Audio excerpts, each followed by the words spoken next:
Hello and welcome to the Culty Podcast. I'm your host Iris, and on today's episode we are joined by my friend Jeremy for an episode of Friday with Friends. At some points in the episode you might notice that the audio and video are not synchronized.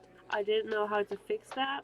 Hopefully that will be better in next episode. That's enough for now. Have fun listening.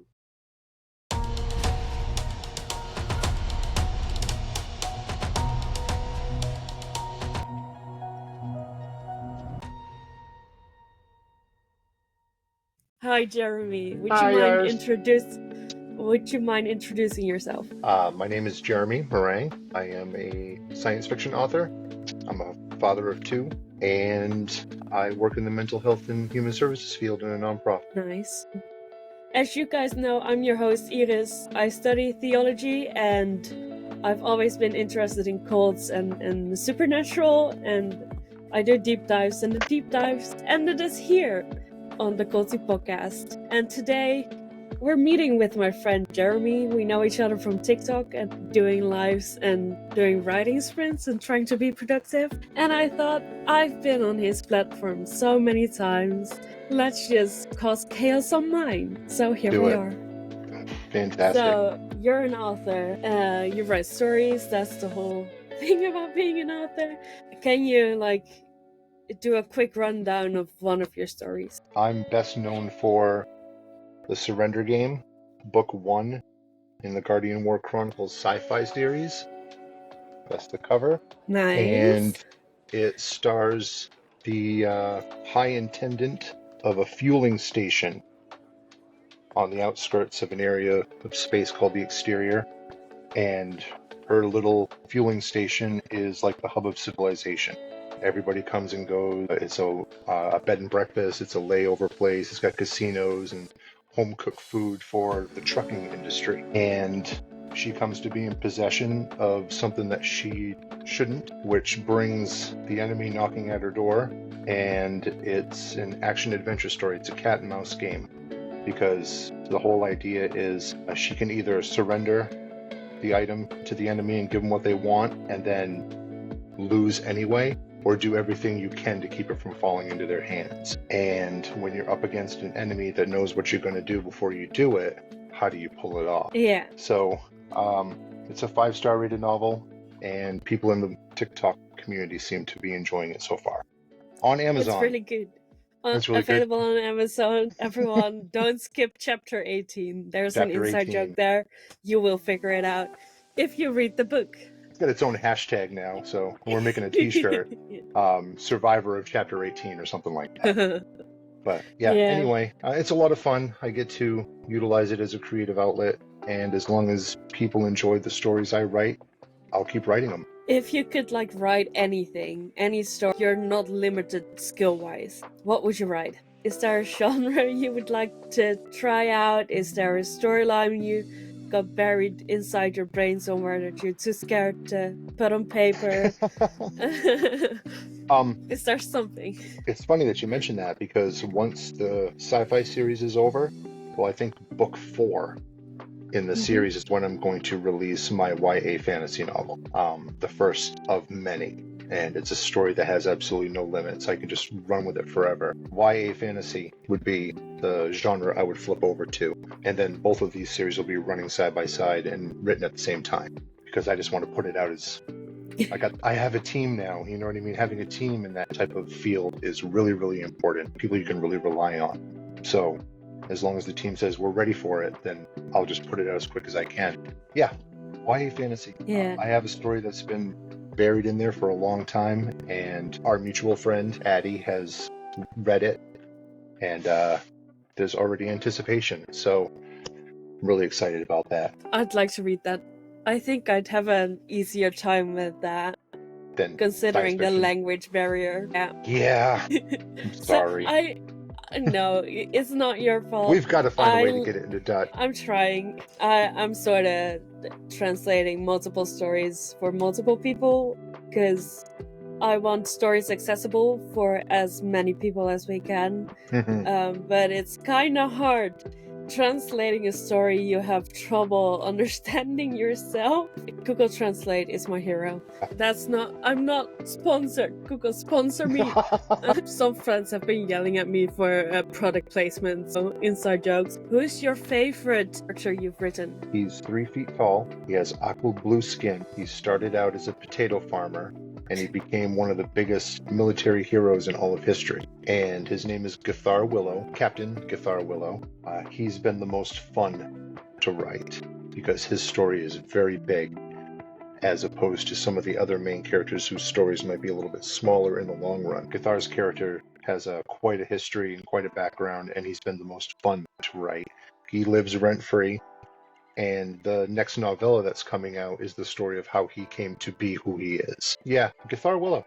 He's my favorite character so far. So far. I think Eddie loves him too, if I remember correctly. There are side conversations with people about the character. And there's no bigger compliment. You know what I mean? Knowing that people are talking about your characters behind your back. There's nothing better than that. Next question is a bit more controversial topic. Ooh, okay. Or not, it's not really controversial, but I know some writers really don't like their work being plagiarized.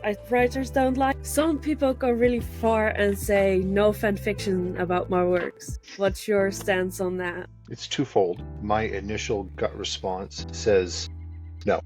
You know what I mean? However, the Guardian War Chronicles series has its own ecology now, and it has a scent line, and it has t-shirt shop, and all those things that come with it over time. So to have somebody interested enough in the characters to want to write fan fiction about them, contributing to the lore and the mythology of the story, so to speak, I don't see why not. I don't really necessarily have a problem with that. I would think of it as like a little badge of honor, you know what I mean? However, there is that flip side that says, no, those are mine. You know what I mean? No, you can't do that. But it's a bridge I have yet to cross. I haven't reached that point. Nobody's ever reached out to me and said, hey, I'd really like to write a Tyrell side story. Well, his side story is very specific. I don't know if you could do it. Yeah. But the bartender, have at it.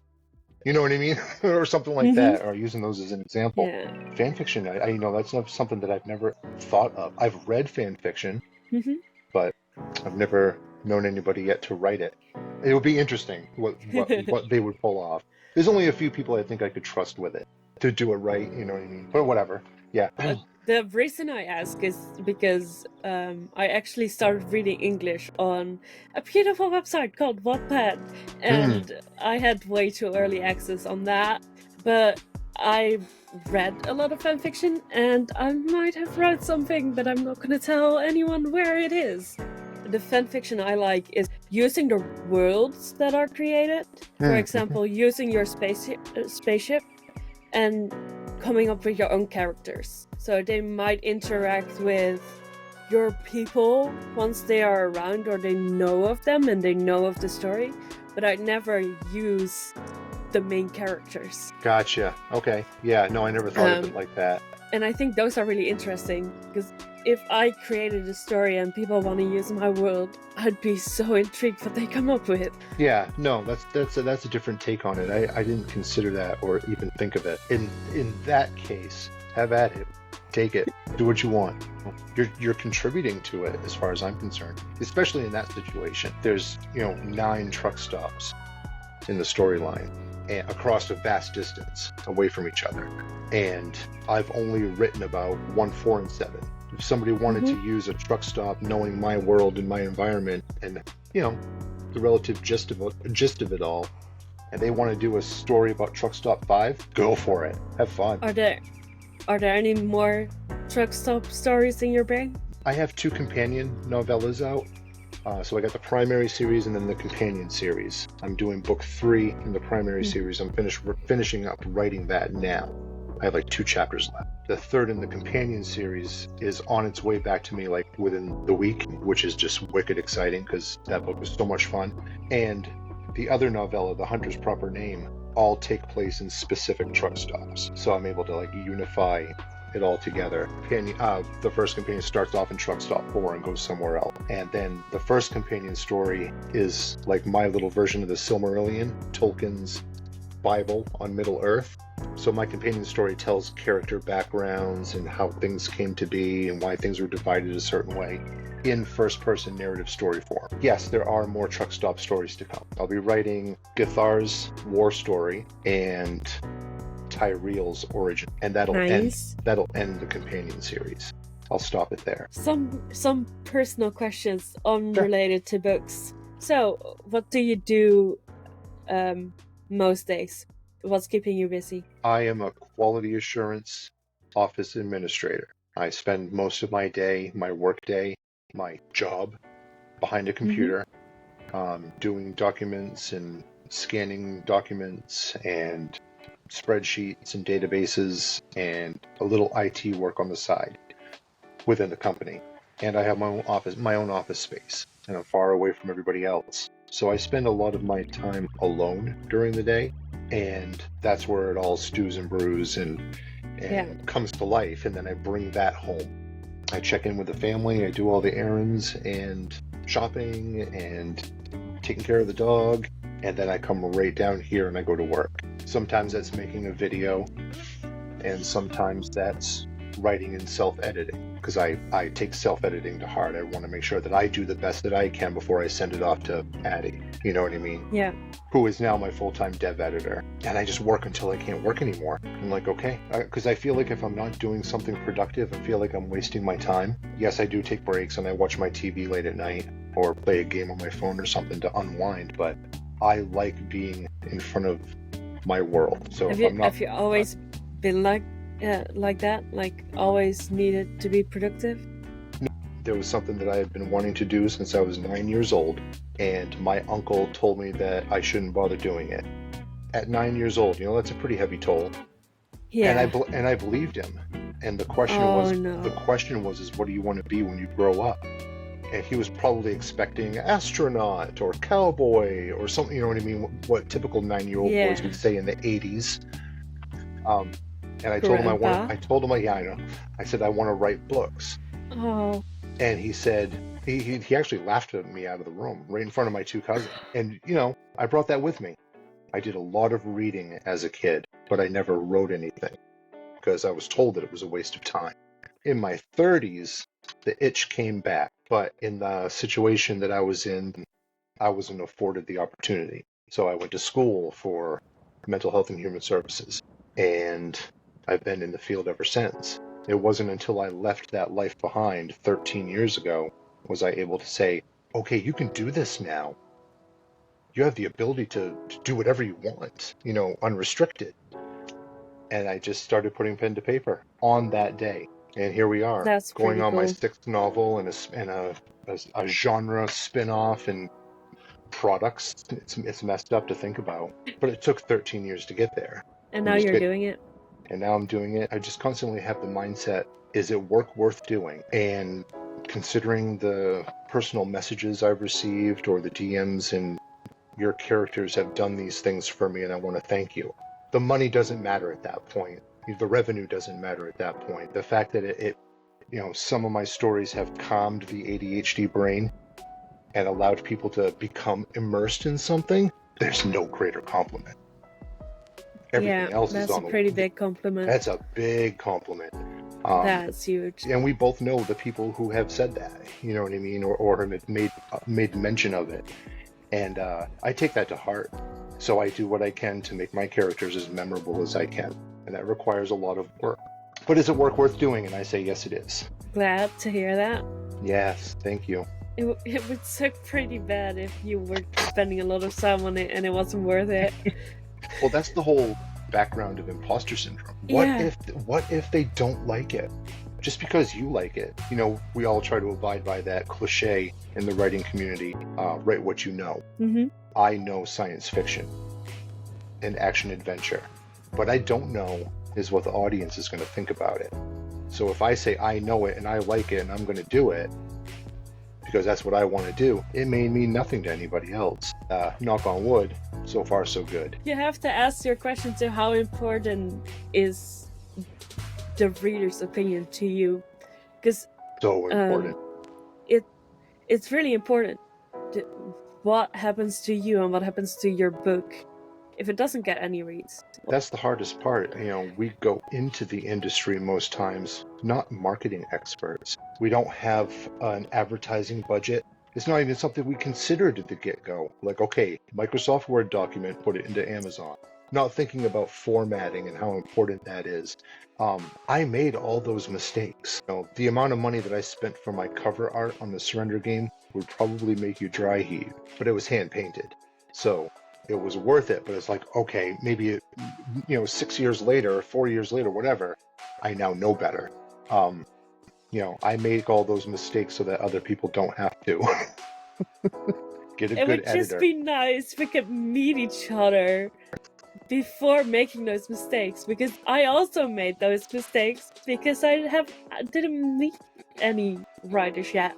Writing is a lonely adventure unless you have Yes. Discord and talking to each other in our live streams and stuff, and doing our events together and what have you. Writing is lonely, but it's so worth it. The end result of it is so worth it. I told myself, Yes. if I can help one person with that book, it will have made all the difference in the world. That was all I wanted to do, and that has happened. And that to me makes it worth doing. I'd agree with that. When people say, I can't wait to see where this is going, perfect. I'll keep going. When people yell at you to write faster. Yeah. Well, you don't understand. My eyes get tired. I'm in front of a computer 18 hours a day, 16 I'm hours one of a the day. people that yells at him to write faster. Yeah, I get it a lot.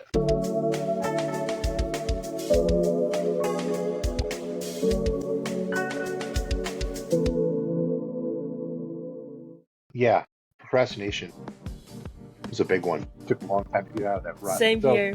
What I would do is I had to think to myself, okay, we had a management meeting at my old job, and the general manager said, I want everybody at the table to close their eyes. So we all closed our eyes, and he pulled out a watch, and he says, count to 60 in your head. Go.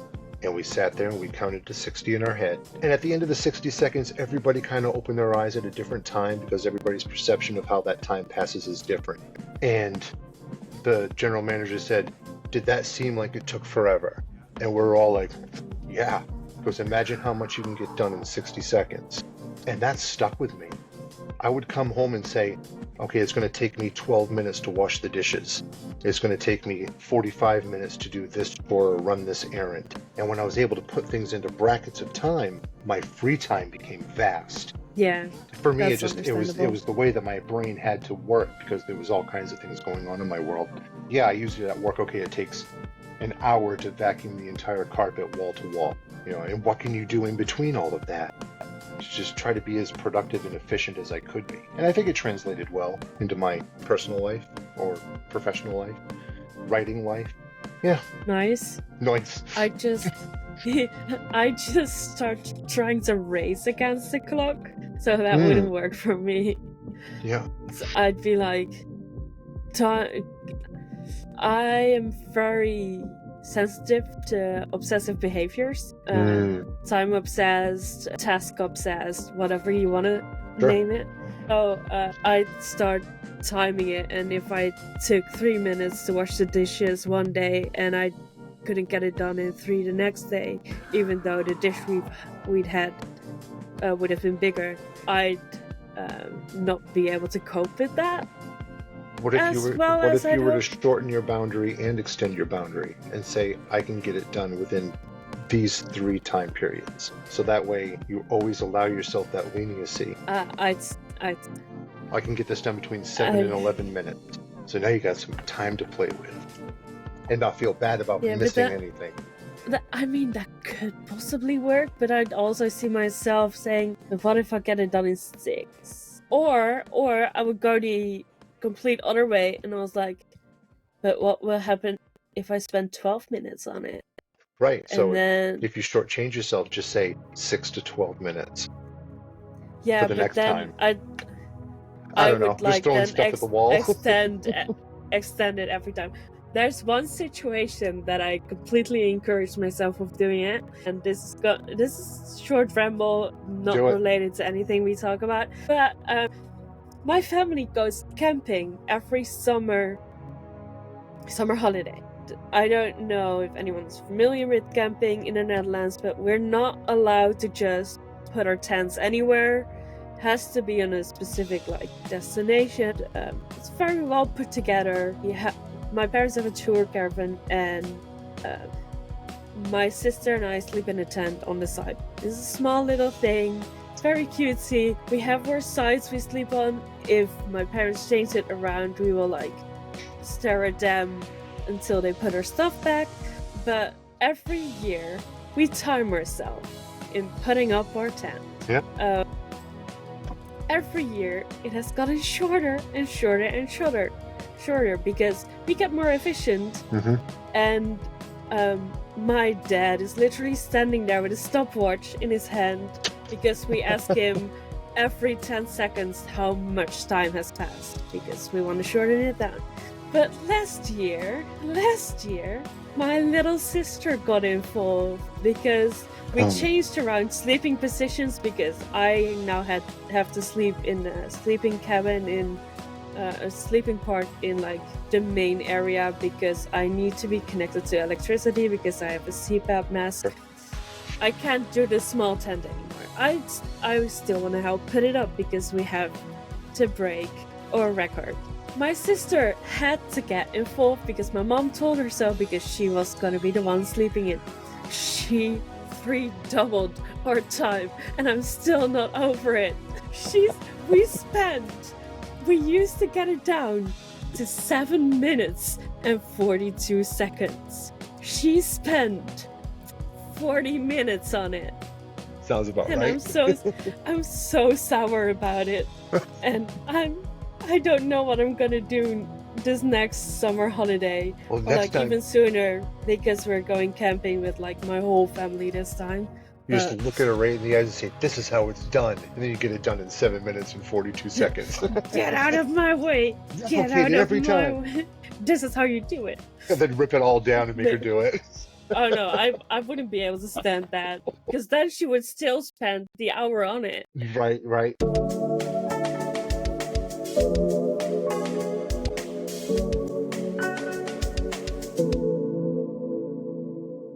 The main reason I'm so interested in cults is because they attract interesting people.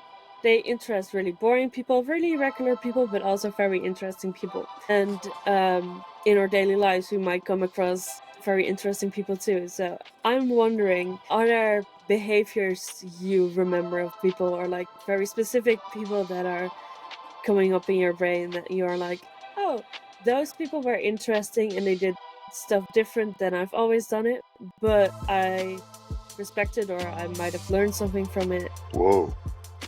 Throwing you into the deep. In regards to the world of cult or a cult or occultism? No. Just in general? In general, in regards to living, being alive in the world. Wow. That's a tough question. I don't have a lot of outside inspiration when it comes to real people. As far as them being interested, everybody's interesting. I don't know. That's a tough question, Iris. It's good. If you don't have an answer, that's good. No, I'll put my feet to the fire. I can't think of anything off the top of my head. Yeah, that's a first for me. There's a lot of people that I have found intriguing. And I also try to look at the world through a different lens as opposed to the one that I've always been accustomed to. You know, my adventure through life, I've always looked at things through a very specific lens. And then once that lens became a different lens, I was seeing things a little bit differently. You know, how things work and paying attention to these certain things. And what those things are neither here nor there. But over time, there's been a lot of people that I've found fascinating because of their worldview or the way that they experience their life and their journey. And I may not be able to pick out a select few names off the top of my head, but a lot of these pastors in mega churches. Sorry. Certain names can be completely omitted. Mm-hmm. The second you hear that, names come to light. You know what I mean? You know the people that he could be talking about. I find them extraordinarily fascinating because I was born and raised in the church. You know what I mean? Mm-hmm. And my parents helped establish and build a church from the ground up as far as getting a Mm-hmm. congregation together. And I was a youth pastor at the age of 13. So I was deep into the realm of church. We had, 5-hour prayer meetings on Wednesday nights, and our church services were 9 hours. Plus all the special events and everything else, and the baseball teams and what have you. And then when I was 17, I left. And just went on my own way and left it all behind because certain things I found a little fascinating and I didn't want to be a part of it anymore. Yeah. I'm always trying to do the right thing, the good thing. You know what I mean? I don't have a malicious bone in my body. And there's a lot of people out there who are incredibly selfish. Sadly, that's true. And I can think of a lot of people that exist or have existed who fall into that category. Mm-hmm. And it's just such bad juju. Yeah. I am. As you saw by my reaction, I have a lot of specific people, or a very specific group of people that I despise, and that is religious leaders that take advantage of people, because especially with the job I want to have, it gives all of us a bad name, and it's my job to call them out. But I just can't understand you going into a job, into the thing that is supposed to help people, and you take advantage of them. But that aside, thanks for your answer. It made a lot of you're sense. welcome. When you left that behind, was there anything you missed? I saw my journey in organized religion the same way I saw high school. I took what I needed from it and I left all the crap behind. That makes sense. Yeah. I mean, you know me, I'm a firm believer in community. I mean, as far as the circles go, there's family first, friends second, community. Yeah. For me, anything outside of that is kind of white noise. Because I don't watch TV. I don't pay attention to the news. I live my life, and I choose not to live in fear because, fear is the mind killer. Mm-hmm. But I needed to leave the church behind. But what I missed is that sense of made family, found family. Yeah. We talk about made family and found family all the time on our live streams. You know what I mean? And how that's one of the most important tropes to us in the writing world. Mm-hmm. There was definitely that found family, made family atmosphere the first 17 years of my life. But when the leader of the pack says, well, you can't attend here anymore because of XYZ reasons, that's when we all said, okay, bye. Yeah. And then my parents got divorced like a year later, and I moved in with my father, and then at that point I was kind of living on my own. So I made the choice to not go back. I took the good with me and I left all the crap behind. That makes sense. See, why I asked is I find it really interesting. You've mentioned not knowing much about cults or like dabbling in it, but not extensive knowledge. The thing I find interesting is that a lot of organized religion can turn very cultish. It could be like cult of personality with the televangelist and them basically praising that leader, or just the sense of community, and once you're down the line with their ideas, you're out. So what you hear from a lot of ex-cult members, what they miss is the community. So in that sense, your story, in how big or how small it is, it aligns with what you hear from ex-cult members or people that left the faith, whatever faith. But it's very similar, and it also, you're not the only one that misses the community aspect of it. I was good friends with the pastor's sons. Yeah. We played together on the weekends and had pool parties together and stuff with the families and barbecues all the time type of thing. So there definitely was a family-esque, but I didn't think about the negativity of it until way later. Yeah. when people try to tell you, these very specific things and they don't align with your beliefs, or what you would even believe is to be facts. Okay, Yeah. now we have a contradiction, and I can't associate with you anymore. Yeah. So you walk away. Well, I walked away. And my church was speaking in tongues, dancing in the aisles, Yeah. interpreting tongues, all that stuff. Yeah. Yeah. I grew up the complete opposite. I grew up very Protestant, and like the Protestant that is like, if anything slightly weird happens, you have to think about it. Uh-huh. And you have to think about where it comes from, because it might be from the devil, which is the complete opposite side. But so it's kind of interesting to hear like the things that align or that are the same with where I grew up, and then also thinking about, oh, that was so different from where I went. Because I'm still a Christian, but I wouldn't necessarily agree with all of what I used to believe anymore, because we grow and we realize there's more to the world than my small little Christian bubble, and you meet a lot of people and things change, and I think it's good to change and to reconsider what you believe and see if it aligns with your values and stuff. So, well, everybody's looking for a place where they resonate. And, I even made a mention of it in the last video I made. We're always looking for a community where we feel comfortable. And when you first get nestled into these organizations or these groups and cults and religious whatever, you're comfortable for a while. And like you had said, one little teeny tiny itty bitty crossing the line, there are consequences and results for the actions. Yeah. But we're always looking for a place where we can be comfortable and be a part of something. And some people just fall into things hook, line, and sinker. I mean, this is the fact of the matter. They're either coerced or they just willingly.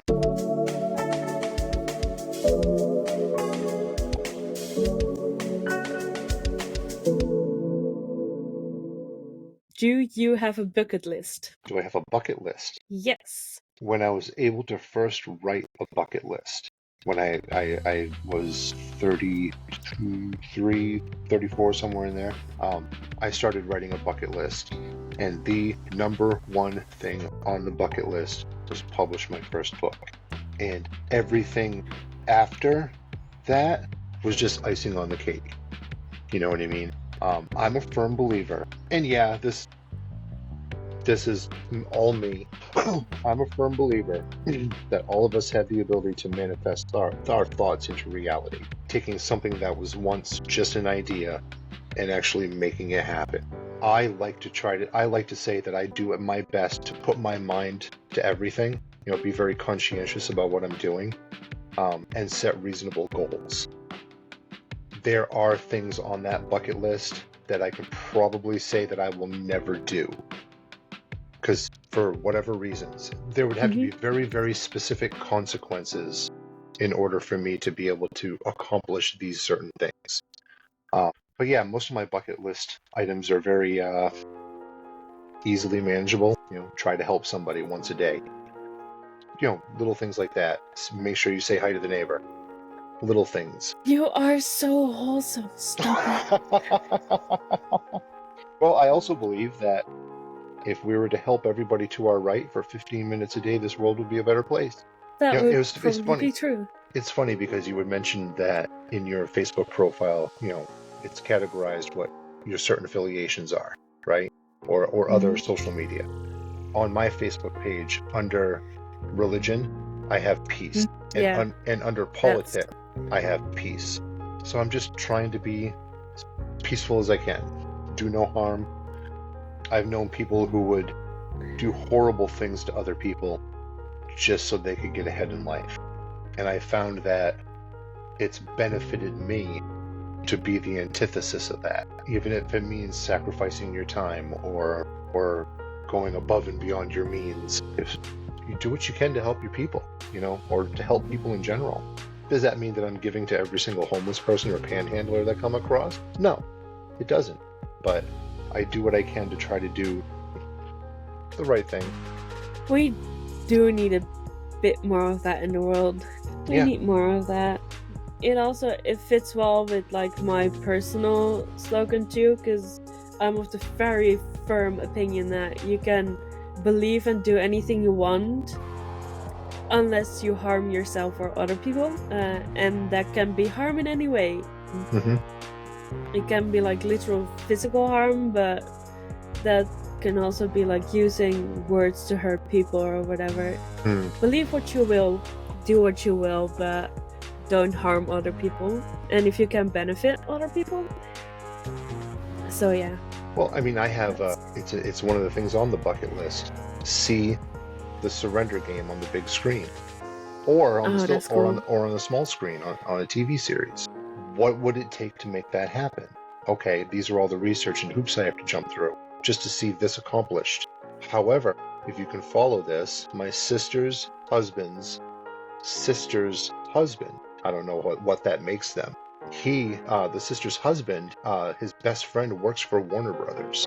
So just within that train, who's to say that it couldn't happen someday if all the cards fell into the right spot? So it's a keeper. It's on my bucket list. But there's always that area that says, that'll probably never happen. Imposter syndrome. But you never know. Anything's possible. Yeah. If you put your thoughts into it, manifest it into reality.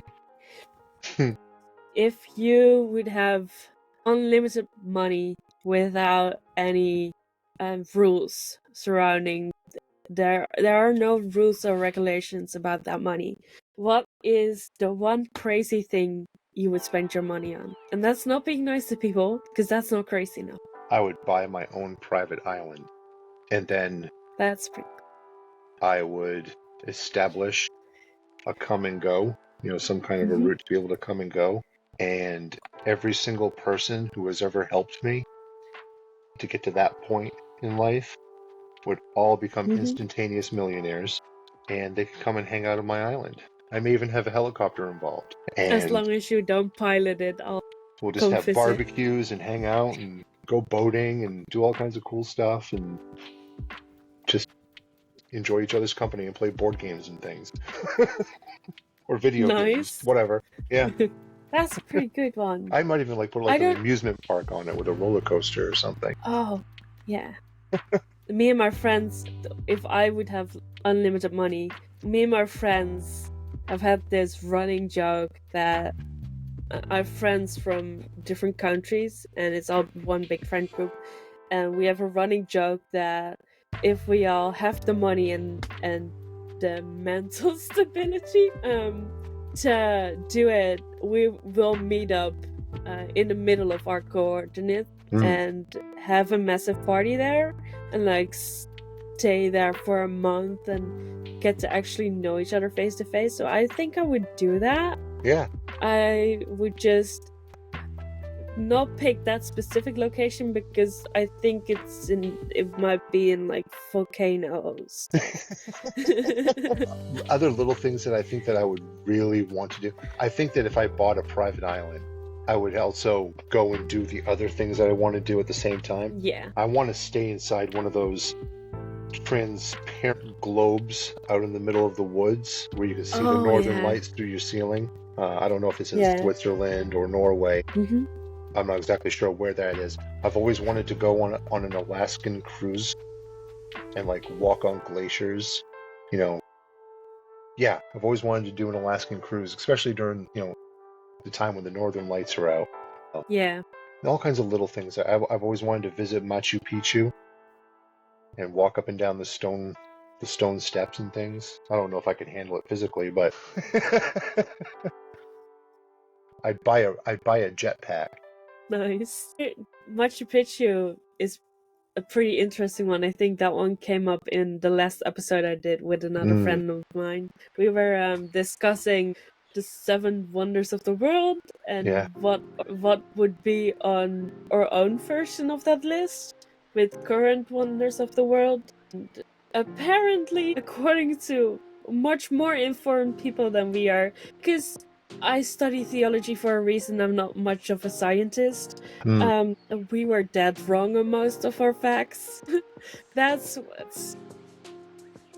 me. I'm not much of a scientist, but there are a lot of places that seem interesting to visit, and that I would visit if I had unlimited money. Definitely. For one, for nature, see different things, but also I think culture is really interesting.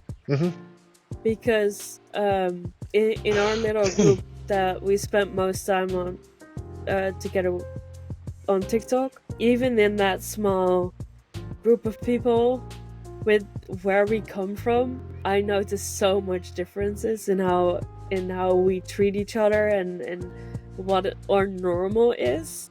Yeah, I think it's just interesting. Normal is Like, relative. for example, yeah, it's so relative. Because, for example, if something takes me more than 30 minutes to go, I'm like, that's long. I don't want to deal with that. My work commute is an hour, and I dread it every day. Yeah. And then I told that to my American friends, and they were like, "You only have to travel an hour to go to work? Damn, look at you." And I'm like, that's half of the freaking country. Yeah. Normal is so relative. And I think it would be on my bucket list, or I would go with unlimited money just to the max amount of places I could go. Yep. Just to interact with people, make friends. I'm not that social. I'm an introvert. I don't know what I'm saying. I'd stand in the corner and observe, but I'd enjoy myself. Right. Yeah. Yeah. I know the wallflower feeling. I'll just back up in the corner. You want to go to a party? That's fun for you. Right. See you later. My friends have learned to live with the sentence, but you don't count as people. When my social battery has run out and I can't deal with people anymore, and then I join a call with my friends, they're like, "But weren't you too tired?" And I'm like, "Yeah, but you don't count as people." Right. Because I can hang out with you and not get tired. Yeah. Family at that point. Yeah. If you could have any hobby or skill that you currently can't, what would it be? Ooh. Does it have to be just one? Multiple. I want to. It's okay. I wish I could play a musical instrument, whether it's the piano or the guitar or the violin, or any combination of those three. I've started many, many, many times, but I could just never commit. I got musical instruments all through this area. I just don't do anything with them. I even have a thumb piano, a kalimba. They are fun. Yeah, they're pretty fun. I wish I was artistic beyond the scope of writing. I wish I could do my own art, character art, because I know what they look like. You know what I mean? Nobody will. AI can't get it right. I would say that if I commissioned somebody to do the art, there would probably be multiple revisions until it was perfect. So I wish I had some artistic ability. My youngest daughter, I mean, she's a graphic whiz. You know what I mean? Zooms in on all the pixels and fills in all the pixels individually and stuff. She's just a madman. I wish I could speed read. It's a pretty handy skill. Yeah. I mean, I could read pretty fast, but it takes me a while to sit down to read it. Like, the book will be right there. I still haven't picked it up. I can read diagonally, Ooh. however you pronounce that. Yeah. Which is like basically speed reading and like skimming, but reading everything. Do you retain it all? Yeah. Wow, that's awesome. But I only do it with like stuff for school and things. Like if I need to prepare for a lecture, I'll do it then. But I think that there's not much enjoyment in it reading that way. Sure. So I won't ever read a book for fun that way. I wish I was able to type faster. Like, I've watched Addie type, and she doesn't even look at the keyboard. Here I am going. Do you type with 2 fingers or do you type with more? I can type with probably 2 to 3 on each hand, but I do make a lot of mistakes. So I'm always course correcting and going back and fixing it because my brain won't let me move forward until it's fixed. Yeah, I wish I could just look at the screen and type fast. I think I would be more proficient in my art if I could do that. Don't quote that. Touche. It is an art. Yeah. Yeah, it's a lot of little things that I wish I could pursue or do or have a skill in. Graphic design, better at web designing. What I wish is that I didn't have to do my day job. Don't put that part on TikTok because I have coworkers who follow me. If I wasn't able to do my day job and I could just be here and be live every day, back like the good old days, plus do the Friday show and all the other things that are writing related, I think having a career in writing would definitely be the ultimate end of the bucket list. That's the dream. That's the dream. That's the dream. So I think I need to sell 119,994 more books. Guys, come on, we got this. We only have to do a few more. 119,000, yeah. I don't know. The one thing I wish I would be better at is marketing, especially with the amount of new projects I start. I have the inspiration, I have the knowledge, I have the will to write it down. Should work more on actually writing it down and recording, but I'm working on that. But the marketing, it's just, I don't know how to do it. It's hard. That would be a skill I want to have. Yeah, marketing's big. It's the hardest part of it. So, I tell people, I don't give writing advice. It's never been my thing because everybody's style is different, everybody's brain is different. The only advice that I give to anybody wanting to write a book is just write the book. Just get the words on the paper. That's all that matters. Once that's done, most of the hard work comes after that. Yeah. So just get it down because marketing is not easy. And also editing. You can't edit it. You can't edit something that's not on paper. That's true. Anything broken can be fixed, and anything written can be edited. Yeah, that is so true. Is there a specific thing that will make your day or break your day? What's the one thing that makes your day better? What's the one thing that annoys you so much that it's hard to get over? Being immersed in the thing that you're passionate about is the thing that I believe can bring the most joy to a person's life. Our brains and our hands are meant to create and pursue passion. So if you really want to find that blissful place or that anticipated joy, you have to follow your passion. Because I may have quoted this once or twice on the lives. Passion is the difference between living and existing. Always try to be living and not just existing. And I think with that comes passion. Will break my day, being too tired to do the things I want to do. I can get a little grumpy when I'm just so drained of energy and wanting to do something like make a video or whatever. Migraines will break my day. Yeah.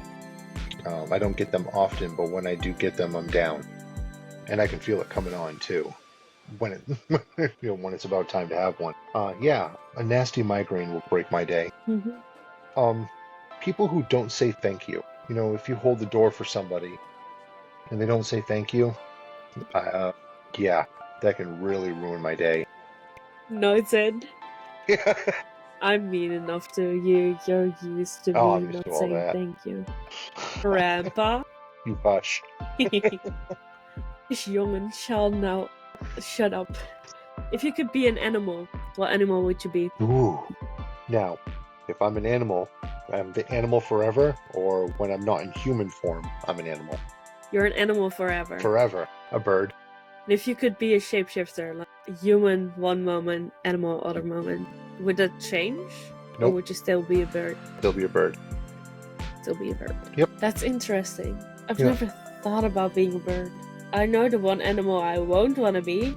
I don't want to be a no-no rope. I don't want to be a snake. Get those things away from me. Yes. Oh, as a bird, I could go anywhere, and I could do it quickly. That's true. And I can see all the things that I want to see. Yeah, bird. Just make sure you don't encounter planes. True. I'll fly below 30,000 feet. If we were on a world where any fictional being could be real, and you would, like, Earth is down, all the bad animals, all the bad creatures are on Earth. You can leave them behind, but you can take very specific creatures with you, and you can create a new world to live on. What mythical creatures would you want to be on your world? Mythical or fictional? Or both, or either? Both or either. Hands down, I think dragon would be right up there. On the less aggressive side, I would probably go unicorn. Mm-hmm. Good. That's another good question. Leave all the bad ones behind and bring the good ones with you. Yeah. Giants, gremlins. Yay! I can be there. What about you? I would want to have Witte Wieven on there. It's a Dutch creature, or like a Germanic creature. Uh-huh. And it's basically a witch, but they take care of the farmland. Okay. And they exist in like the mist or like the dew on the ground. Okay. I don't know the specific what's it called in English, but like if you go outside in the early morning, there's like this white mildew. Yeah. They exist in that. Interesting. Okay. And in fairy tales, they're mostly pictured as like the bad guys, but they're actually the good guys. So redemption arc, and I like it. There it is. So I'm taking them with me. Okay. I'd want to have dragons on there. Good. I think it'd be interesting to have Bigfoot on there. I was thinking about Bigfoot a minute ago, but I went, But just to prove that it's real. True. Yes. No more of those shaky, grainy camera shots.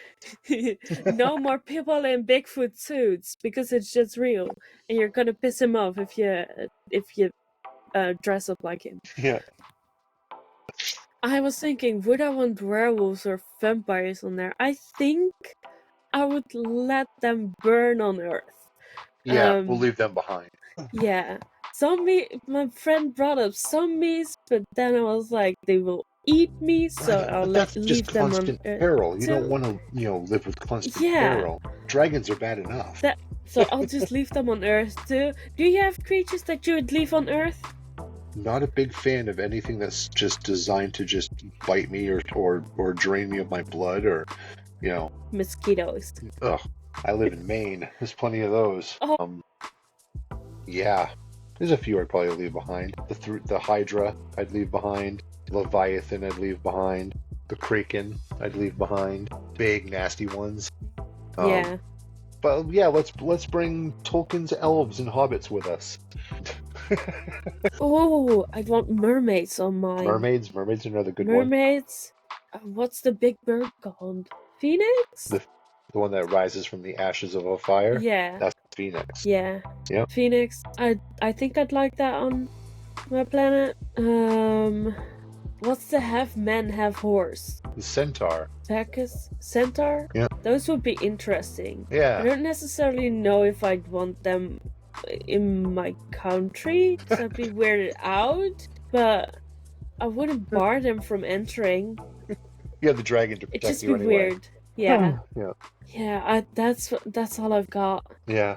It's a pretty decent list. I think every episode it will grow bigger because people will remember different mythology. Yeah, it's been a while since I've had a chance to dive into that world. Yeah. I dive into that world a lot, but I also read most of it in Dutch. So True. Right. Most of the English names. The other day I was discussing fairy tales with Grom, my friend that was on here before. I watched a few of your clips. And he brought up some of the fairy tales, and I was just nodding and acting like I understood, and on the side I was just on my phone Googling the translation to make sure I had the right fairy tale.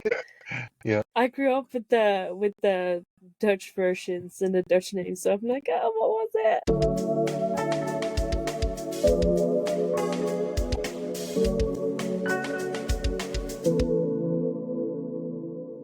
What do you want to do when you're done with all your schooling? What type of career are you pursuing? I would wanna after I'm done with this, I'd wanna get some more psychology knowledge. Okay. And then I would like to combine that with my theology/religion knowledge and help people exit high control groups and get back into normal society. Mandible. Because I think, especially in the Netherlands, there is a lack of knowledge and a lack of resources. We don't have as many high control groups as America have, because we simply don't have the land surface Right. to have it to have those groups. But I think we lack there, and I think I have the interest and the knowledge to help. So that's what I'd want to do, in combination with just working in healthcare facilities or churches as a pastoral care person. Just help people when they're in like a faith crisis. That's pretty heavy Because- stuff. Pursue it. Yeah, I'm busy doing that. Yeah. And one of my dreams is to have this podcast take off and be able to do it like part-time and sustain myself. Which I'm also working towards that. So let's see where it goes. Bypassing that marketing problem.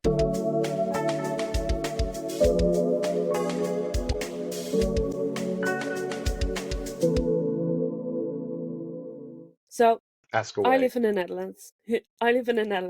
And we don't get a lot of like news about cults or religions, and not much happens here. We had one case in like 2019, and that's still like, that was a surprise. Gonna talk about that in a future episode. Yeah. But America seems to be the hotspot for a bunch of like religious stuff happening or cult stuff happening. Do you notice anything? I'm stuck in my words. Do you notice any effects that religion has on society in America? Yes. I believe that within any social construct, there's a divide. You know, you have this person versus this person, or this group versus this group, and this religion versus this religion, or this religion versus atheism, science versus religion. So yes, I mean, there's always going to be a divide, and I think that that's by design in a lot of ways. I believe that in a lot of cases it's intentional, but what to do about that exactly, I don't know, because it's freedom, freedom, freedom, freedom, freedom. You know. Yeah. And I'll even quote one of the characters in my book. If you give somebody power, all they're going to want is more power. So it's the same thing with religion. Give one group more power than another group, there's going to be some kind of a divide. There's going to be a schism there. And then maybe a little bit of calamity. And then you see stuff about it on the news. And it's one of the reasons why I don't watch the news.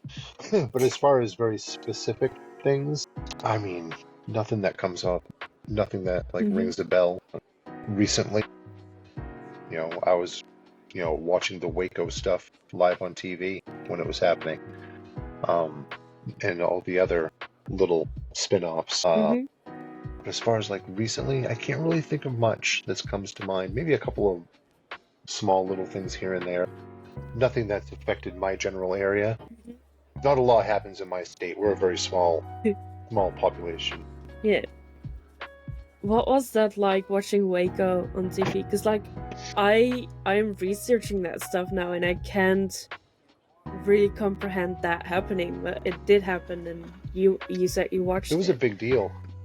I was just a kid when it was on. You know, my parents were just really, sucked into it.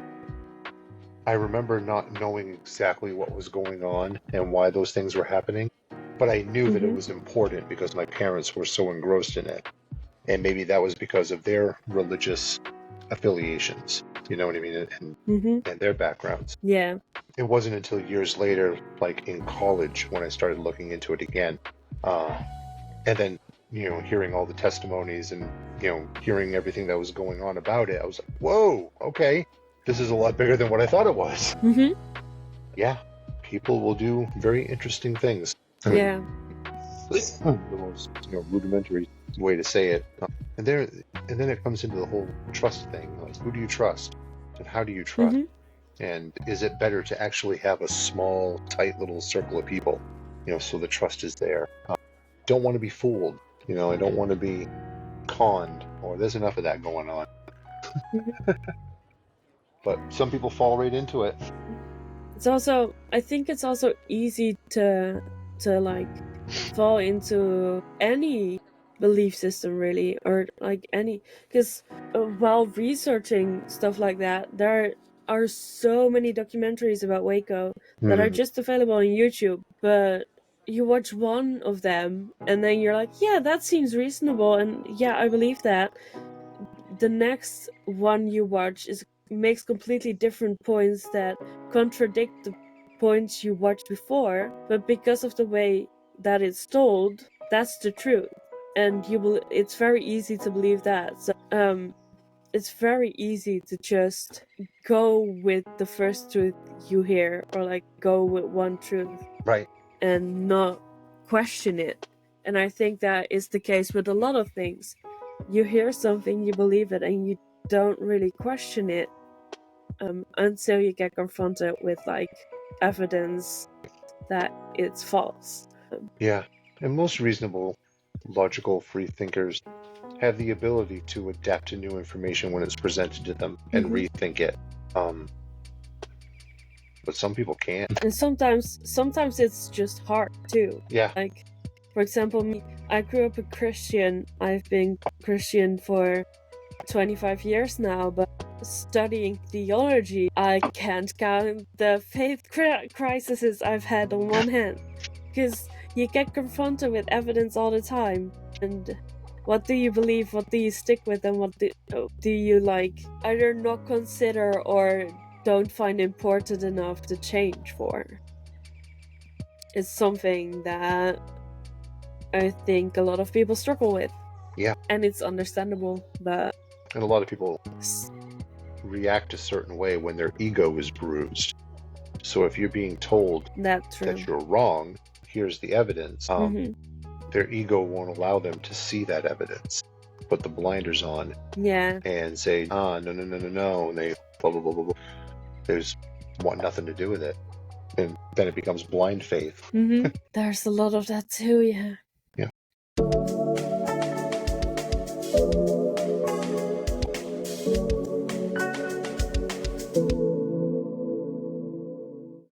Maybe you can answer this question. What is it about certain documentaries and, some of these TV shows like Snapped or The First 24 Hours and all these serial killer, people getting hurt, murder, real life murder shows that are on streaming services? I know so many people who are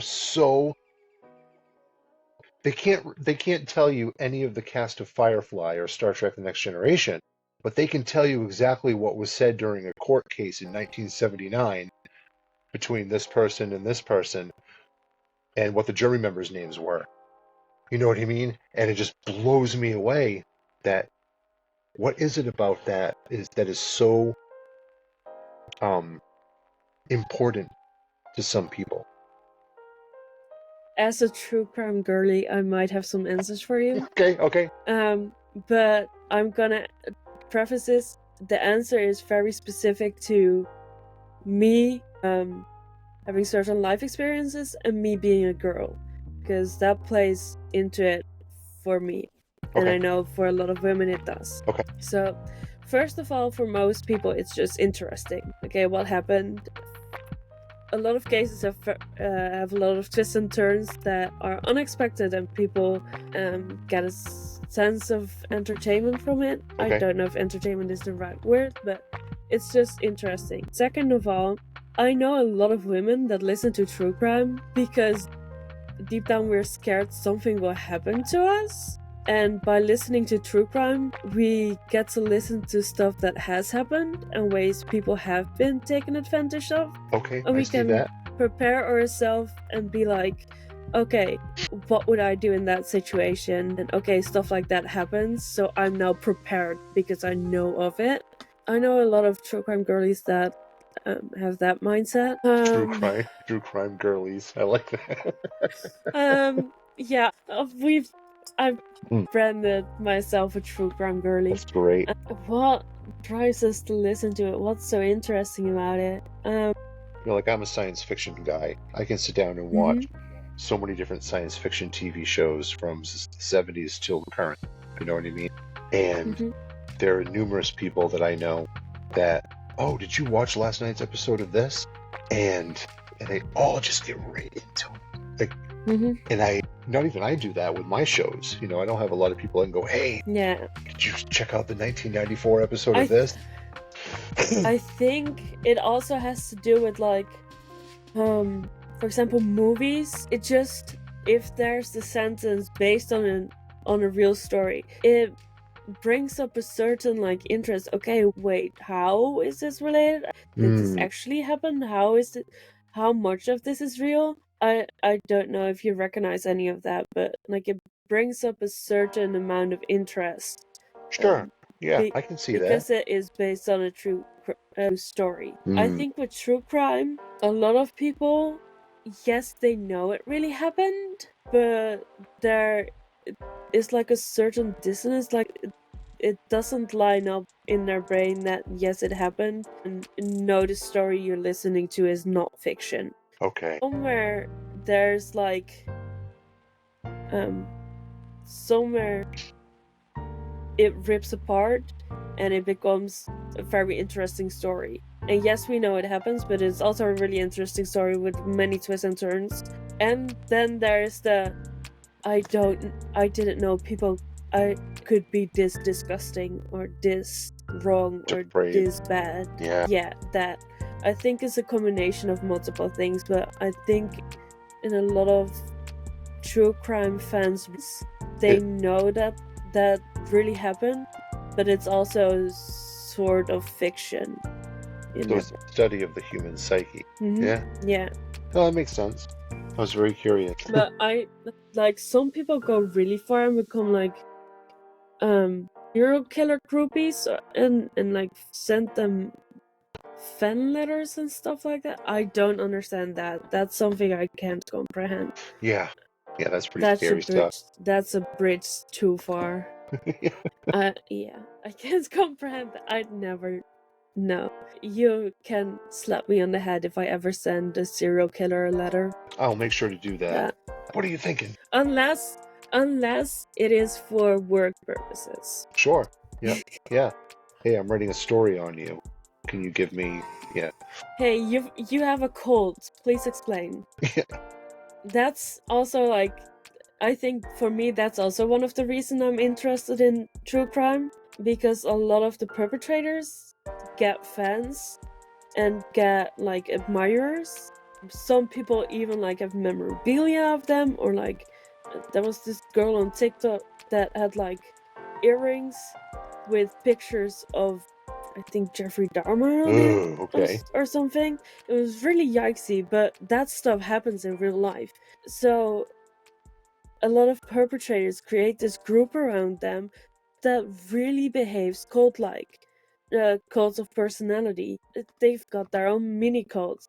And I think that's what also interests me, because anything related to cults, I'm slightly obsessed with. There have been some new podcast called Documentaries and Series 2, so it's pretty interesting. It's, to me, I know I am interested in cults, so there must be other people interested in cults, but the amount, like, there has been a surge of interest in it, which is really interesting to me, and I'd like to know why. But on the other hand, I can't comprehend that people other than me are interested in it, because I've always seen it as a weird obsession of myself. As proven, you're never. You're right. Yeah.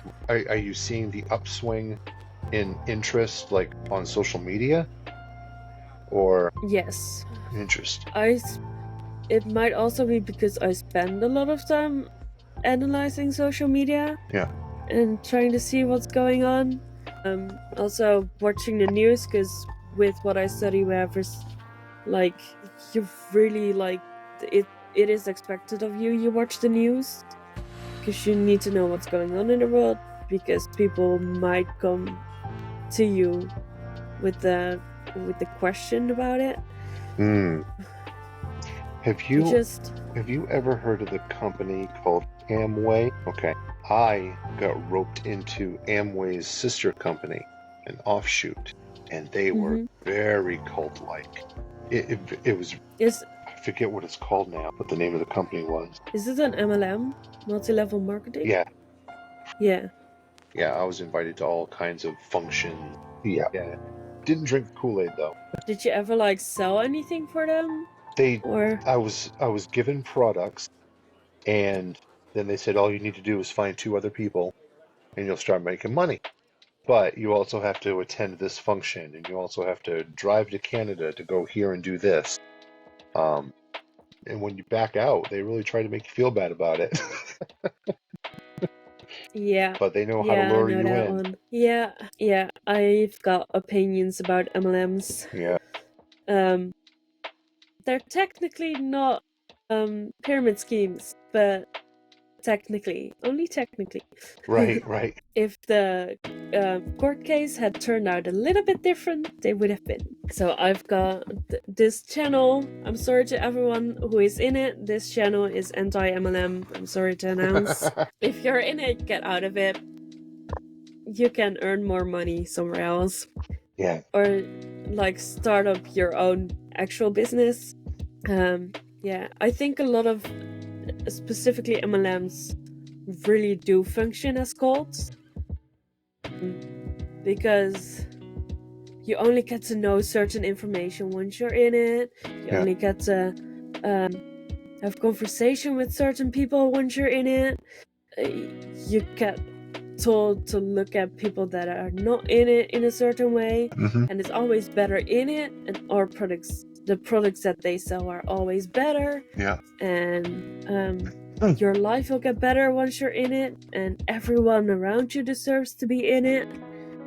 Which to me sounds really like a cult. I'll tell you a quick story. When I got roped into it at the very, very beginning, we had to go to a conference, a 3-day weekend conference, Friday, Saturday, Sunday, in Edmonton, Canada. And from where I live, it was like a 5-hour drive. But on the way there, we were in a caravan of everybody else that was above us, the upper tier, the fishermen, and we were the fish. You know, we're following them to the conference. And about halfway there, we got trapped in this really nasty snowstorm, and we ended up getting into a car accident. So what happened was the caravan came back and picked us up, and then took who was my wife at the time to the nearest hospital, which was in Canada. She ended up getting a knee brace, brace put on her knee, because, we got banged up pretty bad. But they said, no, you got to keep going. This is part of the adventure. You got to keep going. So we kept going. Got to the conference center, and the very next day they did this huge presentation where they're showing all the new upcoming products and everything. And the guy that was my fisherman, if you want to call him that, he wanted to introduce me to the upper echelon, upper tier member. And I was like, oh, I'd love to meet him. So he walks around the corner, and the guy that brought me in said, they've been in a car accident tonight. They did everything they could to make sure that they got here. And we really thank you for being here. And I'm going to call him the president. The president looks, he's bling, talking gold rings and shiny stuff all over. He says, "There's anything we can do to help. You just let us know. You're a part of the family. You just let us know." I said, "Well, you can pay for my car that got wrecked." And he says, "Anything other than that." I went, "Okay, I've had enough. We're ready to go now. Somebody take us home." Yeah. That was an old, that was a long time ago. That story tracks. There's a lot of people out there who are sitting around waiting to win the lottery. Some of us have to make our own luck, instead of waiting for something fantastic to happen. We just try to go out and make it happen. And some people are meanies and make other people make them win the lottery. Yeah. MLM. Yeah, right. I have opinions, as I said. I bet you do. Yeah.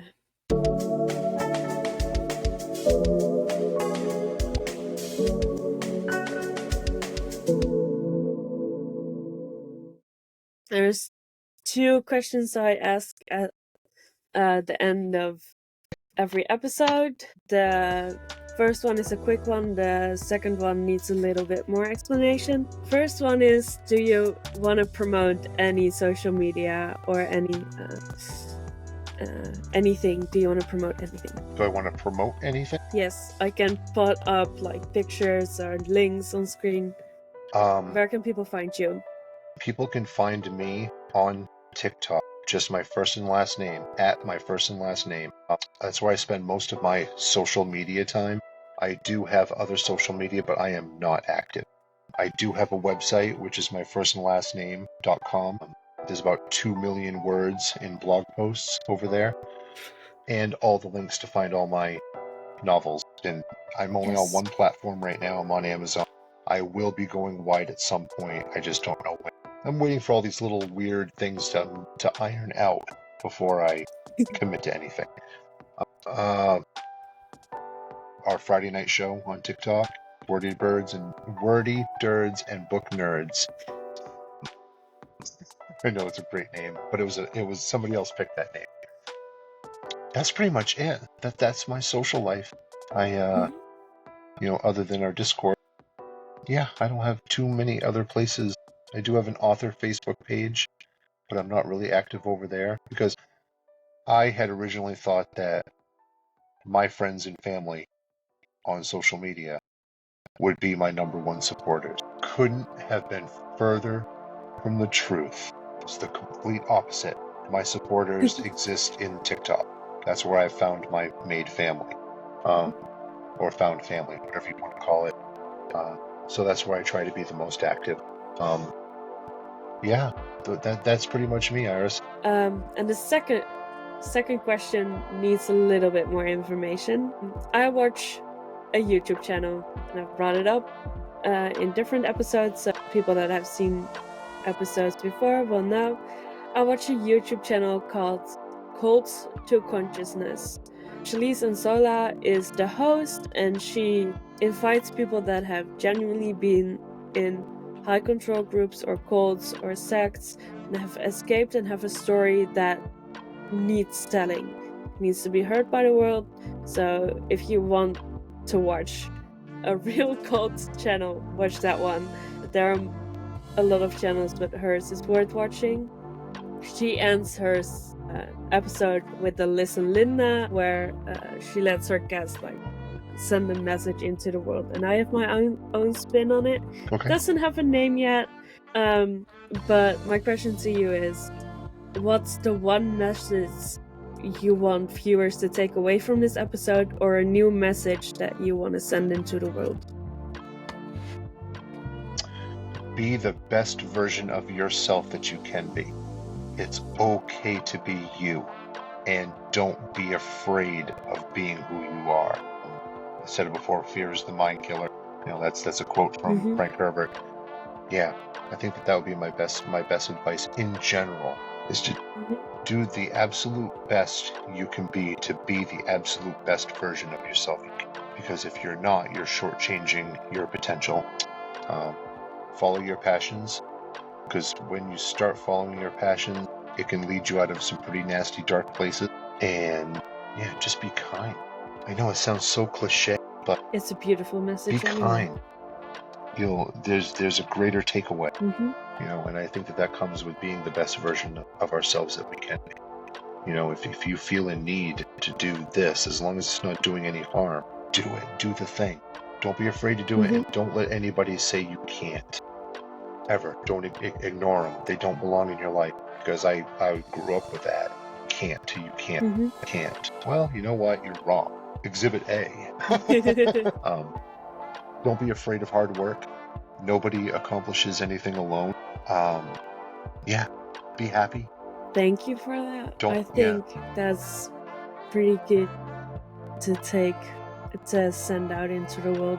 My message for today is anything can be scary, living can be scary, believing can be scary, but as you also said, don't live out of fear. If you feel like you believe something and it gets challenged, or you find out a different truth, or you find out facts and it scares you, that's the point where you don't stop. You go on, you figure it out, you research, you get into it. Don't stop out of fear. Figure out why it triggered something. It is worth it, I promise you. It might take away something you thought you had, but it will give you so much more. And it will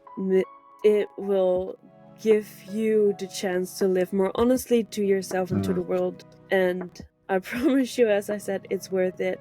The second message, I said it before, if you're in a high control group, if you need to escape from somewhere, there are people to help. Safety is the first and